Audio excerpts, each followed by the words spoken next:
Welcome everyone to another tier list. This time I'm going over all the nightmare frames for Geass Lost Stories global version for June 2024. And just like the pilot tier list, I'm going to start with what I had last time and then add the new nightmare frames that we got for the last 2 months. And then I'm going to rearrange things according to how the meta has changed. With that in mind, let's get started. So the first nightmare frame we're going to rank is the Guren MK-2 with the Gloucester Arm, since the arm was blown off during her battle against Suzaku. And we got this as a reward for the Nightmare Frame boss battle event. Gonna put this in the A tier and gonna put it actually in high A tier because of the fixed damage, attacks 3 enemies, and the cost is actually pretty low. Really good stuff. One of the best budget nightmare frames in the game. If you happen to have any Colin besides the rank 3, let's say the rank 4, and you never got the Guren MK-2 from that other Colin, this is the next best thing. So I really love the nightmare frame. It is kind of limited as a ground only, but who cares? It's still really good. Next we have is the Sutherland Air. This is Cecile's nightmare frame. Gonna put this in the A tier as well. Gonna put it above the Palomides.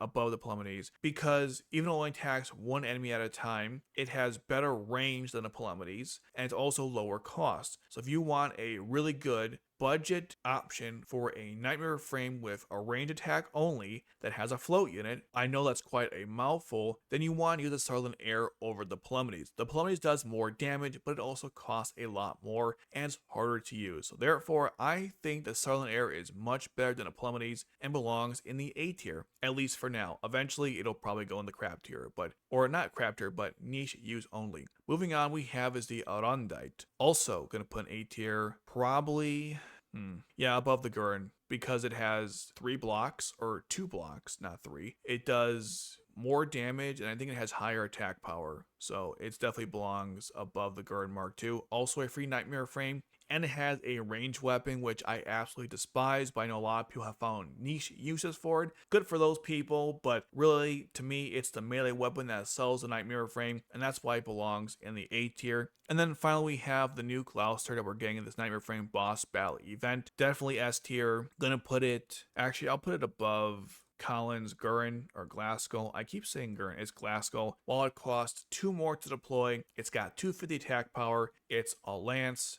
and it deals fixed damage as part of the special, so it's a really great nightmare frame. So there you have it, that's all the new ones. Now let's start rearranging things. A lot of people didn't like the fact that I put the Siegfried below the Zangetsu, and I 100% agree, it's definitely better. Zangetsu is still really good though. The Gawain got the melee weapon, so it definitely belongs higher up in the A tier. I'll put it probably here. The problem with the melee weapon is that it requires you to use a pilot that has really high health to abuse it, or even just activate the skill. So most pilots can't use it, but the ones that can absolutely abuse it, which is why I believe it still belongs to A tier and should be a little higher up. But just keep in mind, it still has the same problems it always has. That also applies to the ranged weapon as well. Still really good, and the buffs make it much better. Zero's Borai, I really hate this thing, but I guess I'll keep it where it's at. The Gloucester, the Gekka's fine. This thing is going into the B tier. Same with the Florence. With these 2 nightmare frames in the A tier, these can no longer stay in the B tier. The problem with the Glastonite Gloucester is that it's just not good enough anymore. We got it too late. The range weapon is fine, the melee is okay. I think it's definitely better than these though, and I'll say the Florence as well is probably better than those 3. Now, is the Florence better than Colin's nightmare frame? Yeah, absolutely. So let's put that lower. What about the Borite Diesel? Yeah, I'll put it below the Sutherland. I mean, they're kind of, no, I'll put it above the Sutherland. So we have the Florence, the Diesel, Sutherland. Yeah, that's fine. That works for me.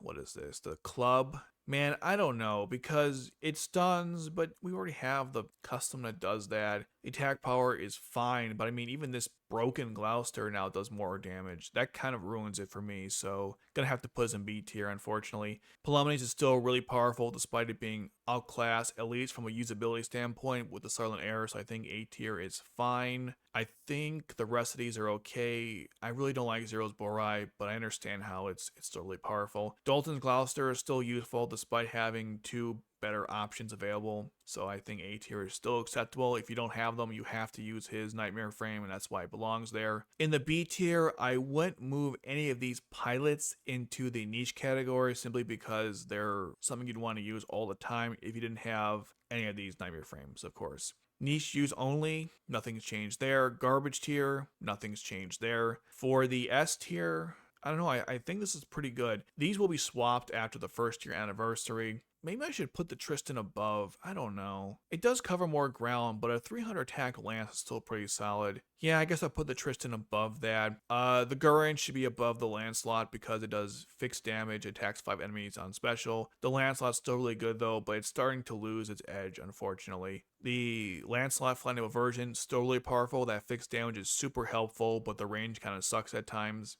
Mordred's still really good. This is Zangetsu. This is Gekka. If I said Zangetsu, that's incorrect. This is the Toto's Gekka. Anyways, it's really good. Definitely belongs where it's at. Cornelia's Gloucester is fine. Sutherland Custom is still really good. Same with the Lancelot with the Sutherland Arm. And the Shenhu is still really good, but it's like the worst of the best, if you will. I think that's all the changes I want to make because these two right here, like I said, they really outclass a lot of the budget Nightmare frames because they deal fixed damage and have really solid stats. Eventually, the Suigetsu will probably go into the B tier, but we need more Nightmare frames that deal fixed damage in this category, and we simply don't have that right now. So therefore, it's going to stay where it's at. So there you have it. That is my tier list for all the Nightmare frames for Code Geass Lost Stories for June 2024 English version or global release. Let me know your thoughts in the comment section below. And I just released a tier list for all the pilots in Code Geass Lost Stories global version for June 2024. And you can watch that video right